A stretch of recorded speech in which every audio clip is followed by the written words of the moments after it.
Mas Bowo, iki aku tak ngomong yo. Rungokke Pak Prabowo nih, orang mikir saya sama dia itu wah kayaknya musuhan atau apa, enggak lah, tapi saya bilang, Mas, kita kan boleh dong, saya ketua umum, kamu ketua umum, kalau kamu dibegitukan, melihat anak buah kamu dibegitukan, apa rasanya sebagai ketua umum? Pasti perasaan kita sama, bukan sombong. Padahal dia seneng saya masakin nasi goreng. Udah lama ada yang ngomong, Bu, ada yang udah minta nasi goreng.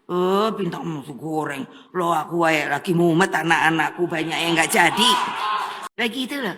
Lah memangnya nggak boleh? Ya boleh, tapi kan prinsip. Mas, ben wae aku nang kene wae. Situ sono lah rame-rame. Apa aku ngerusui situ kan ya enggak toh. Kalau aku perlu situ kan ya enggak perlu ketemu toh. Aku bisa kok ngirim orang. Sampai itu apa namanya? Strategi politik. Ngono wae kok ora iso mikir.